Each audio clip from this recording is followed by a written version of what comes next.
శిరీష్ అనగానే నాకు చిన్నప్పుడు తను పురిట్లో ఉన్నప్పటి నుంచి పుట్టిన బిడ్డ తెచ్చి నాకు తెలుసు.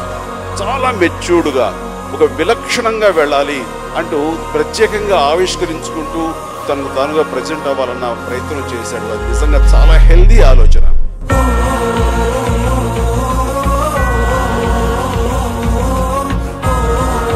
గౌరవం అనేది ఏ ఇంట్లో పుట్టే ఉన్న దాన్ని బట్టి వస్తుందా, పుట్టి ఏం సాధించా ఉన్న దాన్ని బట్టి వస్తుంది?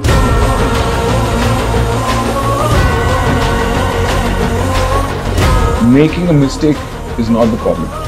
When you don't learn from your mistake, that's the problem.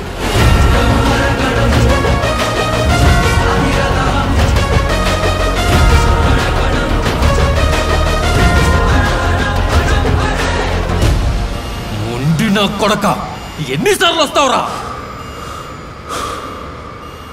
గెలిచేదాకా.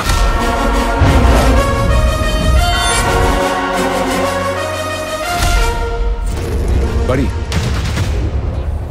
are you ready?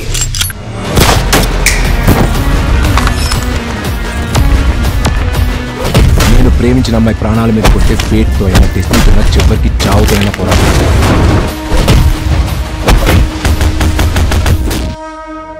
సిరి, నువ్వేం చేయక్కర్లా, నువ్వేం చేయకపోయినా ఐ లవ్ యూ. తిట్టు కొట్టినా కొట్టపోయినా నాకు నువ్వు always successful Siri, because I love you. I have high respects for you. Bunny నన్ను కేవలం ఒక తమ్ముళ్ళ చూడు, యాక్చువల్లీ మోర్గా ఒక కొడుకులా చూస్తాడు.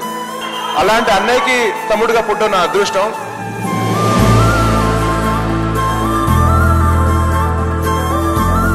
నాకు నిజంగా ఆనందం ఎవరంటే శిరీష్ వాళ్ళ మదర్. అంటే నాకు తెలిసి ఆ ఫ్యామిలీలో శిరీష్ నా ఆవిడ ఇష్టపడినంత కూడా ఎవరు ఇష్టపడరు.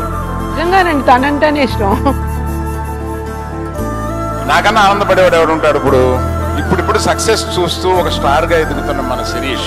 డాడీ లైఫ్ లో చాలా ఇచ్చావు, నేను ఏం చేసినా ఏం సాధించినా ఆయన రుణం మాత్రం తీసుకోలేను. అరవింద్ గారు అబ్బాయిగా పుట్టడం నాకు ఎంతో అదృష్టం. నాకు లైఫ్ ఇచ్చింది అల్లు శిరీష్ గారు.